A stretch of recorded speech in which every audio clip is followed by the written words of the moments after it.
सुप्रभात बच्चों, आज हम आपकी पाठ्य पुस्तक हिंदी के पाठ 8 का अध्ययन करेंगे जिसका शीर्षक है भेड़े और भेड़िए। तो चलिए पाठ को पढ़ते हैं और जानने का प्रयास करते हैं लेखक भेड़ और भेड़िए के माध्यम से हमें क्या समझाने का प्रयास कर रहे हैं। पाठ 8 भेड़े और भेड़िए। प्रस्तुत पाठ में समाज के धनी, समृद्ध एवं अमानवीय लोगों को भेड़िया तथा गरीब, लाचार, बेसहारा लोगों को भेड़े द्वारा प्रदर्शित कर लेखक ने धनी व समृद्ध लोगों पर कटाक्ष किया है। तो लेखक ने भेड़े तो कहा है, जो बहुत बेसहारा लोग होते, गरीब लोग होते हैं उनको भेड़े, और जो धनी लोग हैं, समृद्ध लोग हैं, जो कि बहुत बुरा व्यवहार करते हैं, अमानवीय व्यवहार करते हैं, उनको भेड़िया कहा है। तो चलिए पढ़ते हैं और जानते हैं कि किस प्रकार से लेखक ने हमें यह बात समझाई है।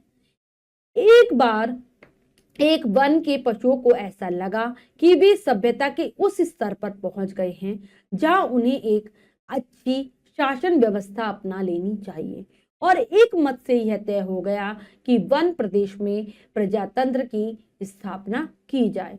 तो एक वन के पशुओं से यह पाठ शुरू होता है कि वन के पशुओं को, यानी कि जंगल के पशुओं को, जानवरों को ऐसा लगता है कि अब वो सभ्यता, उनकी सभ्यता इस स्तर तक पहुंच गई है, इतनी ऊंची हो गई है कि अब उन्हें एक अच्छी सी शासन व्यवस्था, जैसे कि देशों में लागू होती है, वो अपना लेनी चाहिए। और उन्होंने यह भी तय कर लिया कि उनके प्रदेश में, यानी कि जंगल में, प्रजातंत्र की स्थापना होगी, यानी कि प्रजा का राज चलेगा, जनता का शासन होगा, जैसे कि हमारे देश भारत में चलता है। पशु समाज में इस क्रांतिकारी परिवर्तन से हर्ष की लहर दौड़ गई कि सुख, समृद्धि और सुरक्षा का स्वर्ण युग अब आया और तब आया। तो जो पशुओं के समाज में जो ये क्रांतिकारी परिवर्तन हुआ था ना, ये बदलाव लाने वाला जो परिवर्तन हुआ था, उससे चारों तरफ खुशी की लहर दौड़ जाती है, चारों तरफ खुशी ही हो जाती है, और उन्हें ऐसा लगने लगता है कि चारों तरफ अब सुख समृद्धि फैल जाएगी और सभी की सुरक्षा होगी, और अब ये स्वर्ण युग आ गया, यानी कि सब कुछ बहुत अच्छे से होगा, कहीं पर भी भ्रष्टाचार का बोलबाला नहीं रहेगा। जिस वन प्रदेश में हमारी कहानी ने चरण धरे हैं उसमें भेड़े बहुत थी, निहायत नेक, ईमानदार, कोमल, विनयी, दयालु और निर्दोष पशु जो घास तक को फूंक फूंक कर खाता है। तो ये जिस जंगल की कहानी है, तो वहां पर बहुत ज्यादा भेड़े थी ज्यादातर संख्या में, बहुत ही ईमानदार थी, निहायत नेक यानी कि बहुत ईमानदार, नेकी भलाई का कार्य करने वाली, कोमल थी, विनयी थी, नर्मता थी उनके अंदर, दयालु थी, दूसरों पर दया करने वाली थी, और निर्दोष थी। यानी कि इतनी अच्छी थी वो कि ऐसा जानवर है जो भेड़ की घास को भी फूंक फूंक कर खाता है, बहुत दयालु। भेड़ों ने सोचा कि अब हमारा भय दूर हो जाएगा, हम अपने प्रतिनिधियों के द्वारा कानून बनवाएंगे कि कोई जीवधारी किसी को ना सताए, न मारे, सब जिए और दूसरों को जीने दे, समाज शांति, स्नेह, बंधुत्व और सहयोग पर आधारित हो। तो भेड़ें क्या सोचने लगती हैं कि अब हमारा डर समाप्त हो जाएगा, हम ऐसे लोगों को से हम अपने जो हमारे जो हमारे फेवर में है, हमारे जो प्रतिनिधि हैं, जैसे कि जनता के प्रतिनिधि कोई ना कोई नेता बनता है ना, वैसे ही कि उनके से हम ऐसा कानून बनवाएंगे कि कोई भी प्राणी, कोई भी जीव दूसरे जीव को नहीं सताएगा, न ही मारेगा, सब एक दूसरे को आराम से जीने देंगे और आराम से खुद भी जिएंगे। सारे समाज में शांति की, प्रेम की, भाईचारे की स्थापना होगी और सारा समाज इसी सहयोग पर आधारित होगा। और इधर भेड़ियों ने सोचा कि अब हमारा संकट काल आ गया है, भेड़ों की संख्या इतनी अधिक है कि पंचायत में उन्हीं का बहुमत रहेगा, और अगर उन्होंने कोई ऐसा कानून बना दिया कि कोई पशु किसी को न मारे तो हम खाएंगे क्या हमें घास चढ़ना सीखना पड़ेगा। तो दूसरी तरफ भेड़िए थे बहुत सारे, जिनकी संख्या भेड़ों से कम थी। उन्होंने सोचा कि भेड़ों की अब तो हमारे लिए मुसीबत का समय आ गया है, अगर भेड़ों की संख्या ज्यादा है और उनका ही बहुमत रहेगा, यानी कि उनकी ज्यादा वोटें रहेंगी, और उन्होंने कोई ऐसा कानून बना दिया कि कोई पशु किसी पशु को नहीं मारेगा, हिंसा नहीं होगी, सताएगा नहीं, तो हम क्या खाएंगे, क्योंकि भेड़िया तो जानवरों को ही खाता है, और अब हमें घास खाना सीखना पड़ेगा। ज्यों त्यों चुनाव समीप आता, भेड़ियों का दिल बैठता जाता। तो जैसे ही चुनाव की तारीख समीप आ रही थी, पास आ रही थी, तो जो भेड़ियों को जो डर था वो बढ़ता जा रहा था। जो जो चुनाव समीप आता, भेड़ों का उल्लास बढ़ता जाता, और भेड़ों की क्या हो रही थी, खुशी बढ़ रही थी चुनाव आने से, पर एक दिन बूढ़े सियार ने भेड़ियों से कहा, मालिक आजकल आप बड़े उदास रहते। तो वहां पर उस जंगल में एक बूढ़ा सियार भी था। वो कहता है भेड़ियों से, आजकल क्या हो गया आपको, आजकल आपको लोग बड़े उदास दिखाई दे रहे हैं, बहुत ही निराश से हैं। हर भेड़िए के आसपास दो चार सियार रहते ही हैं। जब भेड़िया अपना शिकार खा लेता है तब ये सियार हड्डियों में लगे मांस को कुतर कर खाते हैं और हड्डियां चूसते रहते हैं। ये भेड़ियों के आसपास तुम हिलाते चलते हैं, उनकी सेवा करते हैं और मौके बेमौके हुआ हुआ चिल्लाकर उनकी जय जयकार करते हैं। तो कह रहे हैं लेकर कि हर भेड़िए के पास दो चार सियार ऐसे ही घूमते रहते हैं, यानी कि उनकी चापलूसी करने वाले नौकर, जैसे नेता के चारों ओर घूमते हैं ना, वैसे ही मंत्रियों के आगे पीछे घूमते हैं, वैसे ही कह रहे हैं। और जब भेड़िया किसी जानवर को मार देता तो उसकी बची कुची हड्डियां उनको दे देता, उस पर लगा हुआ वो मांस कुतर कर खाते हैं, हड्डियां चूसते रहते हैं और हमेशा उनके आगे पीछे घूमा करते हैं। किसके? भेड़ियों के पीछे दो मिलाते हुए उनकी सेवा करते हैं और हमेशा हुआ हुआ की आवाजें करते हैं, जैसे कि वो जय जयकार कर रहे हैं भेड़ियों की। तो बूढ़े सियार ने बड़ी गंभीरता से पूछा, महाराज आपके मुख चंद्र पर चिंता के मेघ क्यों छाए हैं? वह सियार कुछ कविता करना भी जानता होगा या शायद दूसरों की उक्तियों को अपना बनाकर कहता होगा। तो कह रहे हैं, क्या कह रहे हैं लेखक, कि बहुत गंभीरता से पूछता है कि आपके चेहरे पर ये जो मुख चंद्र पर, मुख आपका जो चंद्रमा के समान है, उस पर ये चिंता के बादल कैसे हैं? तो ऐसा लग रहा था ये वो कविता करना जानता हो या दूसरों की कविता को अपना बनाकर कह रहा हो, क्योंकि उसे तो चापलूसी करनी थी। खैर, भेड़िए ने कहा, क्या तुझे मालूम नहीं कि वन प्रदेश में नई सरकार बनने वाली है? हमारा राज तो अब गया। बोलते क्या तू नहीं जानता कि अब नई सरकार बन रही है यहाँ पर, और हमारा तो राज अब खत्म ही हो गया, समझ ले। सियार ने दांत निपोर कर कहा, हम क्या जाने महाराज, हमारे माई बाप तो आप ही हैं, हम तो कोई और सरकार नहीं जानते, आपका दिया खाते हैं, आपके गुण गाते हैं। तो सियार दांत निपोर कर, यानी कि दांत दिखाते हुए कहता है, हमें कुछ नहीं पता इस बारे में, आप ही हमारे लिए तो आप ही राजा है, आप ही हमारे माई बाप है और हम आपका दिया हुआ खाते हैं और आपके ही गुणगान करते हैं। बहुत चढ़ाने लगा, मतलब सियार उसकी चापलूसी करते हुए। भेड़िए ने कहा, मगर अब समय ऐसा आ रहा है कि सूखी हड्डियां भी चबाने को नहीं मिलेंगी। सियार सब जानता था, मगर जानकर भी न जानने का नाटक न करता तो शेर ने बन जाता। तो भेड़िए ने कहा, अब तो ऐसा आ गया है समय, अब हमें सूखी हड्डियां भी नहीं मिलेंगी खाने के लिए। सियार सब बातें जानता था, लेकिन वो नाटक कर रहा था, नौटंकी कर रहा था, क्योंकि सियार तो सियार है, उसका काम तो चापलूसी करना है, वो शेर तो बन नहीं सकता। आखिर भेड़िए ने वन प्रदेश की पंचायत के चुनाव की बात बूढ़े सियार को समझाई और बड़े भारी मन से कहा, चुनाव अब पास आता जा रहा है, अब यहां से भागने के सिवाय कोई चारा नहीं है, पर जाएं भी कहां? तो कहता है, तो पूरी बात वो सियार को बता देता है कि अब तो यहाँ पर चुनाव आ रहा है और भेड़ों का शासन होने वाला है, अब कोई चारा नहीं है भागने के सिवाय, लेकिन समझ में नहीं आ रहा कहाँ जाए। सियार ने कहा, मालिक सर्कस में भर्ती हो जाए, सर्कस में चले जाओ। क्या देता है? भेड़िए ने कहा, अरे वे सर्कस वाले शेर और रीछ को तो ले लेते हैं, पर हम इतने बदनाम हैं कि हमें वहां भी कोई नहीं पूछता। तो कहता है कि शेर को ले लेते हैं, वो भालू को ले लेते हैं, लेकिन हमें नहीं लेंगे, हम बहुत बदनाम है। क्यों बदनाम होता है भेड़िया? क्योंकि वो सबको खा जाता है, इसलिए हमारा वहां भी काम नहीं चलेगा। तो सियार ने खूब सोचकर कहा, अजायब घर में चले जाइए। सोचता है, फिर कहता है अजायब घर में चले जाओ, यानी कि जहां पर अलग अलग तरीके की चीजें रखी जाती है, वहां चले जाओ। भेड़िए ने कहा, अरे वहां भी जगह नहीं, सुना है वहां तो आदमी रखे जाने लगे हैं। भेड़िया क्या कहता है सियार से कि वहां भी हमारे लिए कोई जगह नहीं है, वहां पर भी आदमियों को रखा जाता है। बूढ़ा सियार अब ध्यान मगन हो गया। उसने एक आंख बंद की, नीचे के होठ को ऊपर के होठ से दबाया और एकटक आकाश की तरफ देखने लगा, जैसे विश्वात्मा से कनेक्शन जोड़ रहा हो। फिर बोला, अब समझ में आ गया मालिक, अगर पंचायत में आपकी भेड़िया जाति का बहुमत हो जाए तो बहुत ध्यान लगाकर बहुत सोचने लगता है, आकाश की तरफ देखने लगता है और ऐसे दिखाता है जैसे कि वो भगवान से अपना कनेक्शन जोड़ रहा, विश्वात्मा यानी पूरे संसार की आत्मा से कनेक्शन जोड़ रहा हो।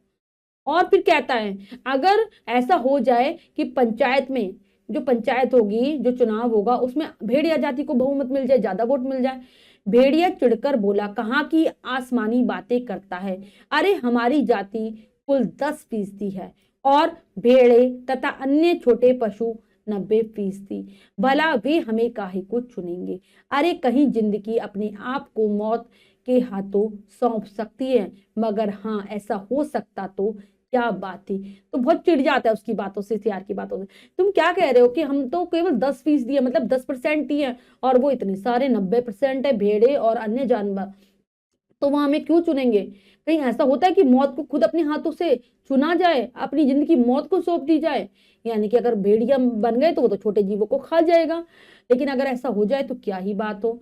बूढ़ा सियार बोला, आप खिन्न मत होइए सरकार, एक दिन का समय दीजिए, कल तक कोई योजना बन ही जाएगी, मगर एक बात है, आपको मेरे कहे अनुसार काम करना पड़ेगा। तो क्या कहता बूढ़ा सियार कि दुखी मत होइए, मुझे केवल एक दिन का समय दीजिए, कोई ना कोई मैं प्लान तैयार कर लूंगा, योजना बना लूंगा, लेकिन आपको मेरी कहे के अनुसार कार्य करना होगा।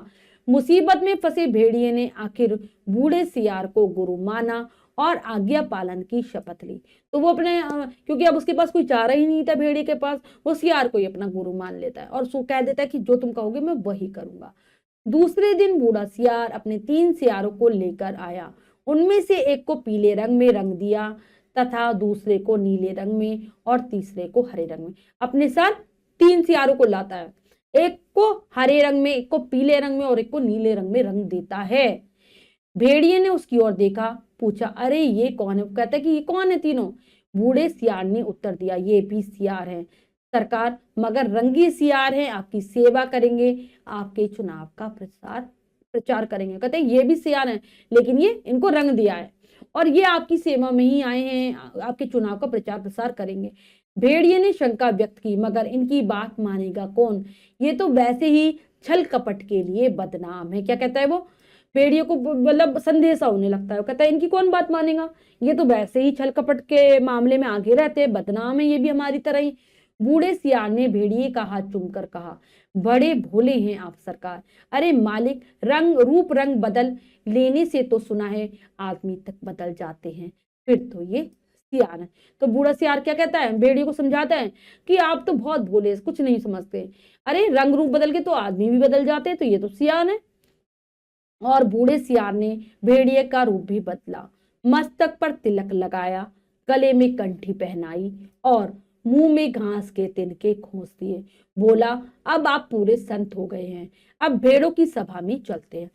क्या करता है सियार, भेड़िए का रूप भी बदल देता है, उसके माथे पर तिलक लगाता है, गले में उसको माला पहना देता है, जैसे कि नेता लोग करते हैं जब वो वोट मांगने जाते हैं, बहुत शरीफ भोले भाले बन जाते हैं, ऐसा ही करता है।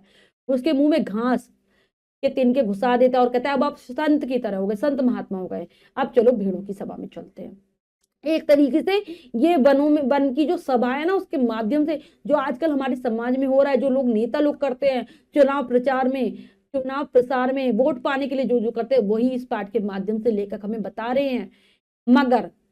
मगर 3 बातों का ख्याल रखना, अपनी हिंसक आंखों को ऊपर मत उठाना, हमेशा जमीन की ओर देखना और कुछ बोलना मत, नहीं तो सारी पोल खुल जाएगी।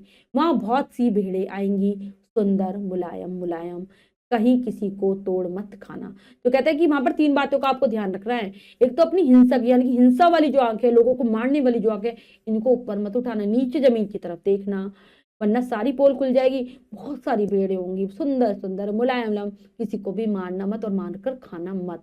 भेड़िए ने पूछा, लेकिन ये रंगे सियार क्या करेंगे, ये किस काम आएंगे। और ये जो रंगे सियार है, इनका क्या काम होगा, ये किस काम आएंगे। बूढ़ा सियार कहता है, बूढ़ा सिसार लिखा है यहाँ पर, सियार है। बूढ़ा सियार बोला, ये बड़े काम के हैं, आपका प्रचार तो ये ही करेंगे, इन्हीं के बल पर आप चुनाव लड़ेंगे। ये पीला वाला सियार बड़ा विद्वान है, विचारक है, कवि भी है, लेखक भी। यह नीला सियार नेता और पत्रकार है और यह हरा धर्म गुरु। बस चलिए, कहते हैं कि ये किस काम के हैं, तीनों रंगे सियार जो है, कहते हैं बड़े काम के हैं, प्रचार प्रसार करेंगे और इसी के आधार पर आप चुनाव लड़ेंगे और जीतेंगे भी। जो पीला वाला है वो विद्वान है, विचारक है, कवि है, लेखक है। दूसरा सियार नेता और पत्रकार है और तीसरा धर्म गुरु है। सब हमारे काम आने वाले हैं। चलते हैं, जरा ठहरो, भेड़िए ने बूढ़े सियार को रोका। कवि, लेखक, नेता, विचारक यह तो सुना है, बड़े अच्छे लोग होते हैं और ये तीनों, कहते हैं मैंने तो सुना है, कवि हो गया, नेता हो गया, लेखक हो गया, विचारक बहुत अच्छे होते हैं, लेकिन ये तीनों तो छली लग रहे हैं, मतलब वो रुक जाता है ये तीनों। बात काटकर सियार बोला, ये तीनों सच्चे नहीं हैं, रंगे हुए हैं। महाराज अब चलिए, देर मत कीजिए। कहते तीनों सच्चे नहीं है, सच में नहीं है ये, इनको हमने रंगकर ऐसा बनाया है। जैसे कि नेता लोग नकली मुखौटा लगाते हैं, मंत्री लोग करते हैं, आजकल के समाज में जो होता है वही दिखाने की कोशिश करते हैं।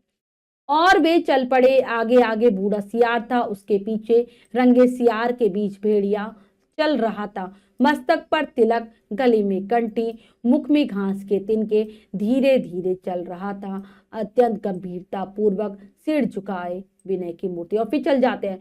सबसे आगे बूढ़ा सियार था, उसके पीछे रंगे सियार के बीचों में, तीन रंगे सियार के बीच में भेड़िया चल रहा था, बिल्कुल शांत मुद्रा में। मस्तक पर तिलक था, यानी माथे पर तिलक, गले में माला, बहुत धीरे धीरे से आगे कदम बढ़ाता, गंभीरता से नीचे की तरफ देख रहा था, जैसे कि विनय की, नर्मता की मूर्त हो। उधर एक स्थान पर सहस्त्रों भेड़ें इकट्ठी हो गई थी संत के दर्शन के लिए, जिसकी चर्चा बूढ़े सियार ने फैला रखी थी। चारों सियार भेड़िए की जय बोलते हुए भेड़ों के झुंड के पास आए।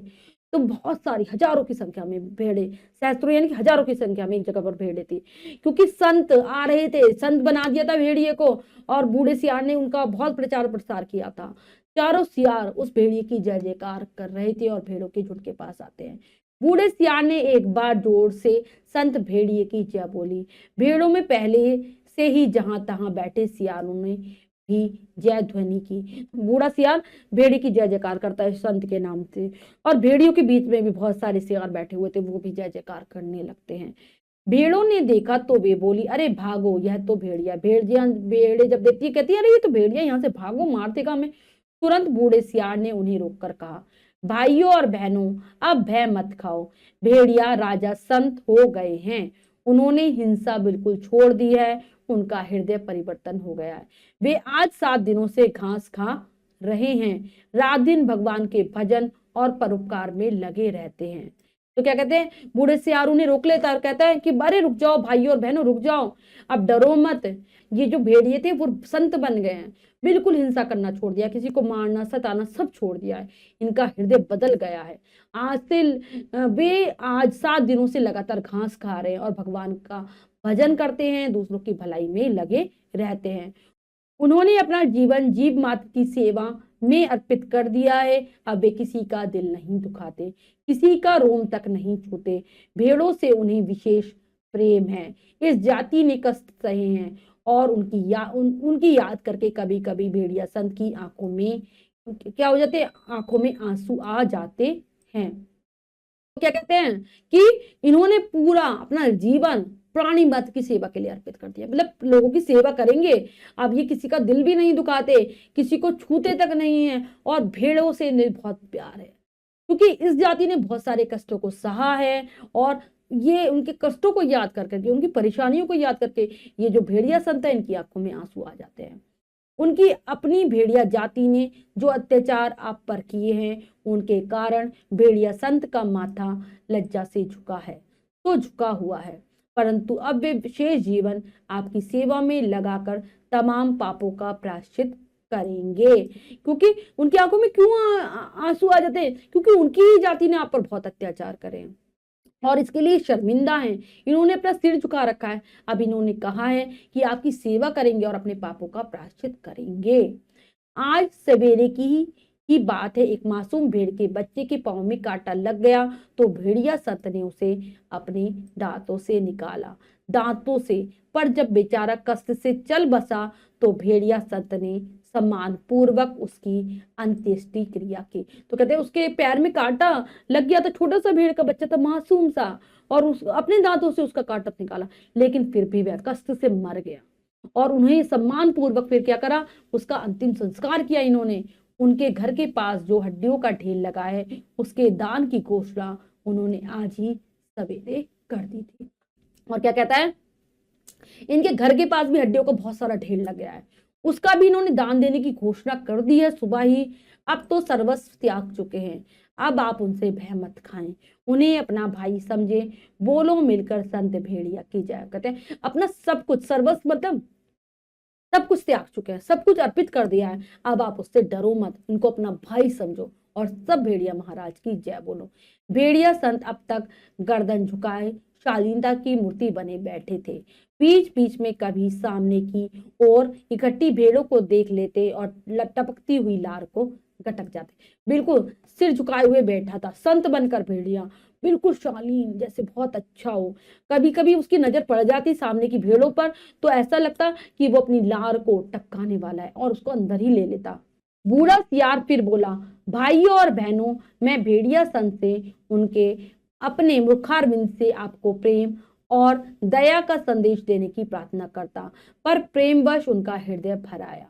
वे गदगद हो उठे हैं और भावा तिरेक से उनका कंठ अवरुद्ध हो गया है, वे बोल नहीं सकते। आप इन तीनों रंगीन प्राणियों को देखें, आप इन्हें पहचान नहीं पाए होंगे। तो कहते हैं कि भाइयों और बहनों, मैं चाहता हूं कि भेड़िया संत अपने मुखारविंद से, अपने कमल जैसे सुंदर मुख से कुछ बोलें, प्रेम और दया का संदेश दें, प्यार का संदेश दें, लेकिन उनका प्रेम के कारण, प्यार के कारण बिल्कुल हृदय इतना भर गया है, वो गदगद हो गए हैं और इसके कारण उनका भावों की अधिकता के कारण उनका गला एकदम अवरुद्ध हो गया है, यानी कि रुक गया है, वे बोल भी नहीं पा रहे। आप इन तीनों प्राणियों को देखो जो रंगे हुए हैं तीन, आप इन्हें पहचान भी नहीं पाए होंगे। पहचाने भी कैसे, ये इस लोक के जीव तो है नहीं, ये तो स्वर्ग के देवता हैं जो हमें सदुपदेश देने के लिए पृथ्वी पर उतर आए हैं। ये पीले विचारक हैं, कवि हैं, लेखक हैं, नीले नेता हैं और स्वर्ग के पत्रकार हैं और हरे वाले धर्मगुरु। अब कविराज आपको स्वर्ग संगीत सुनाएंगे।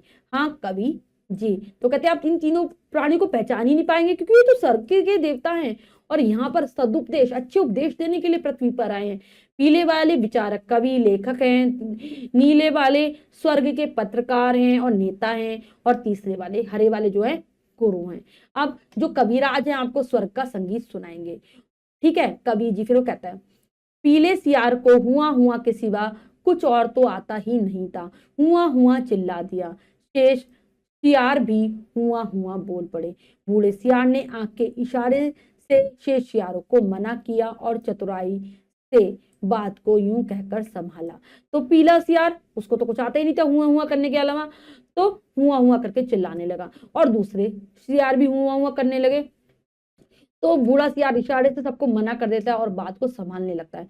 भाई कवि जी तो कोरस में गीत गाते हैं, पर कुछ समझे आप लोग, कैसे समझ सकते हैं? अरे कवि की बात सबकी समझ में आ जाए तो कवि कहेगा। उनकी कविता में तो शाश्वत के स्वर फूट रहे हैं। वे कह रहे हैं जैसे स्वर्ग में परमात्मा वैसे ही पृथ्वी पर भेड़िया।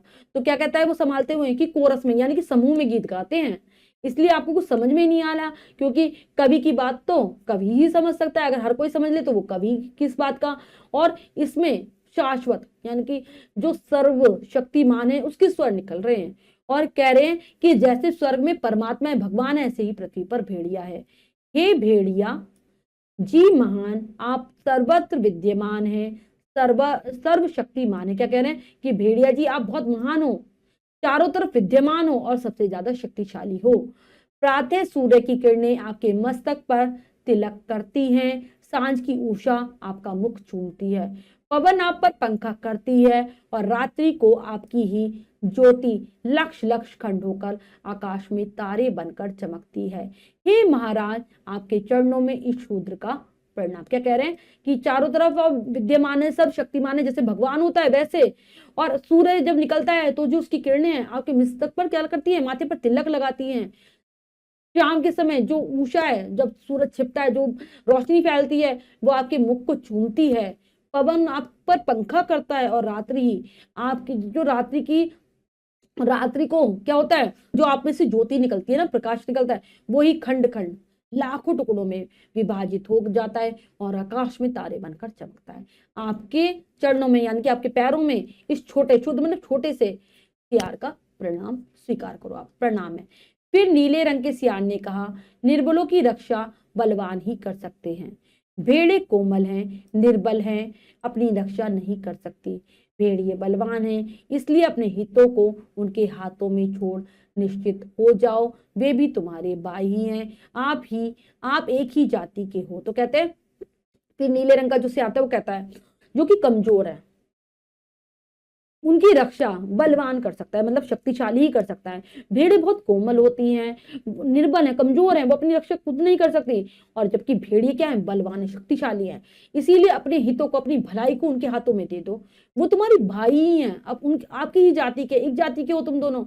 तुम भेड़, वह भेड़िया, कितना कम अंतर है। और बेचारा भेड़िया व्यर्थ ही बदनाम कर दिया है कि वह भेड़ों को खाता है। अरे खाते और हैं, हड्डियां उनके द्वार पर फेंक जाते हैं, वे व्यर्थ बदनाम होते हैं। कहते हैं कि तुम दोनों में कितना कम अंतर है, भेड़ भेड़िया।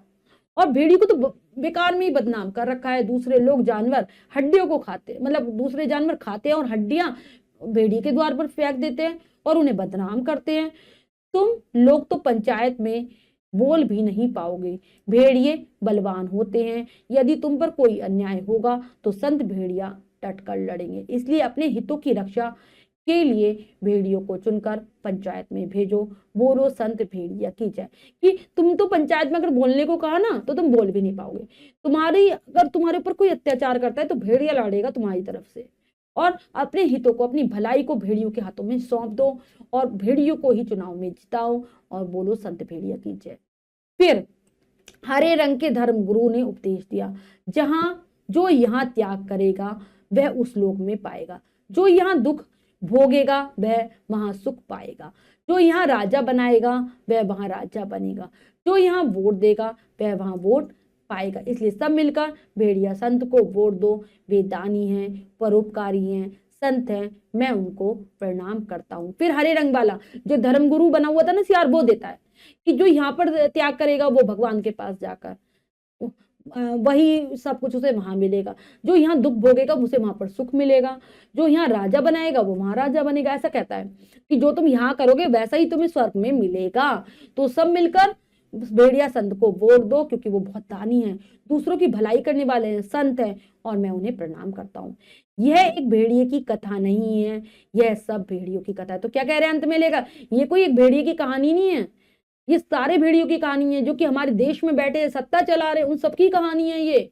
और तो बच्चों, लेखक ने पाठ के माध्यम से सभी के ऊपर कटाक्ष किया है, जो कि देश को लूटने के लिए बैठे हैं भेड़िया बनकर, जो कि इस कोमल जनता जो कि भेड़ों के समान है उनके साथ खिलवाड़ कर रहे हैं। सब जगह इस बात का प्रचार हुआ और भेड़ों को विश्वास हो गया कि भेड़िए से बड़ा उनका कोई हित चिंतक और हित रक्षक नहीं है। तो सब जगह इस बात का प्रचार प्रसार होता है और भेड़ें भी ये विश्वास करने लगती हैं कि कोई भेड़िए से बड़ा उनकी भलाई सोचने वाला नहीं है, उनकी हितों की, उनकी रक्षा करने वाला नहीं है। और जब पंचायत का चुनाव हुआ तो भेड़ों ने अपने हित रक्षा के लिए भेड़ियों को चुना और पंचायत में भेड़ों की हितों की रक्षा के लिए भेड़िए प्रतिनिधि बन गए। और पंचायत में भेड़ियों ने भेड़ों की भलाई के लिए पहला कानून यह बनाया। तो फिर चुनाव होता है, भेड़ों अपने रक्षा के लिए, अपनी भलाई के लिए भेड़ियों को चुनती है और वही उनके प्रतिनिधि बन जाते हैं, वही उनके नेता बन जाते हैं। और पहला कानून ये बनाते हैं, जब वो प्रतिनिधि बन जाते हैं, हर भेड़िए को सवेरे नाश्ते के लिए भेड़ का मुलायम बच्चा दिया जाए, दोपहर के भोजन में एक पूरी भेड़, तथा शाम को स्वास्थ्य के ख्याल से कम खाना चाहिए इसलिए आधी भेड़ दी जाए। और वो पहला कानून क्या बनाते हैं कि सवेरे के समय नाश्ते में उन्हें भेड़ का मुलायम बच्चा, दोपहर में पूरी भेड़, और शाम को क्योंकि हल्का खाना खाना होता है स्वास्थ्य की रक्षा के लिए आधी भेड़ दी जाए। तो ये भेड़ों की कहानी नहीं, वन प्रदेश की कहानी नहीं, हमारे समाज की कहानी है जो कि चल रहा है आजकल हमारे देश में। और लेखक हैं हरिशंकर परसाई जी। तो बच्चों, हमने पाठ को बहुत अच्छे से समझकर पढ़ लिया है, अब हम पाठ के शब्दार्थ कर लेते हैं। क्रांतिकारी परिवर्तन, अत्यधिक बदलाव, स्वर्ण युग, निष्कपट निष्पाप काल, निहायत बहुमत ज्यादा संख्या में होना, दांत निपोड़ कर दांत निकाल कर खुशामदी में व्यवहार, विश्वात्मा परमात्मा ईश्वर, कनेक्शन संबंध स्थापित करना, कंठी गले की माला, अंत्येष्टि क्रिया अंतिम संस्कार, मुखारविंद कमल के समान मुख, भावोद्रेक भावनाओं की अधिकता, अवरुद्ध रुकना, बाधा पड़ना, कोरस संवेद स्वर में एक ही आवाज में, सर्वशक्तिमान जिसमें शक्तियां समाहित हों, हित चिंतक भलाई की चिंता करने वाला, हित रक्षक हितों की रक्षा करने वाला। तो बच्चों ये हैं पाठ के शब्दार्थ जिन्हें आप बहुत अच्छे से याद करने का प्रयास करेंगे। अब हम पाठ का अभ्यास कार्य कर लेते हैं जो कि है लिखिए में से। पहला प्रश्न पढ़ते हैं, करने का प्रयास करते हैं। सही उत्तर वाले गोले को रंगिए। प्रश्न में 4 विकल्प है, 3 विकल्प गलत है, 1 विकल्प सही है, तो हमें सही विकल्प को चुनना है, सही का निशान लगा देना है। करते हैं। वन प्रदेश में पशुओं ने रिक्त स्थान की स्थापना करने के विषय में सोचा। प्रजातंत्र, राजतंत्र, अधिनायक तंत्र, अध्यक्षात्मक सरकार। तो उन्होंने प्रजातंत्र स्थापित करने का सोचा था, स्थापना करने के विषय में सोचा था। वन प्रदेश में सर्वाधिक संख्या थी भेड़ियों की, भेड़ों की, शेरों की, गीदड़ों की, तो भेड़ों की थी। बूढ़ा सियार अपने साथ लाया था 3 शेरों को, 3 रीछों को, 3 रंगे हुए सियारों को, पत्रकारों को, तो वो 3 रंगे हुए सियारों को लाया था। बूढ़े सियार ने पीले रंग के सियार को बताया। एक कवि, लेखक, विचारक सभी, तो ने सभी चीजें बताई थी। बूढ़े सियार ने भेड़ों को बताया कि भेड़िया राजा मर गए हैं, भेड़िया राजा भाग गए हैं, भेड़िया राजा हार गए हैं, भेड़िया राजा संत हो गए, तो भेड़िया राजा संत हो गए हैं। पंचायत चुनाव जीतने के बाद भेड़ियों ने पहला कानून बनाया। भेड़ियों के लिए नाश्ते में दूध दही भेजा जाए, भेड़ों के लिए रबड़ी दी जाए, नाश्ते में भेड़ का मुलायम बच्चा दिया जाए। भेड़ें भूखी रहेंगी, नाश्ते में भेड़ का मुलायम बच्चा दिया जाए। नेक्स्ट है रिक्त स्थान भरिए।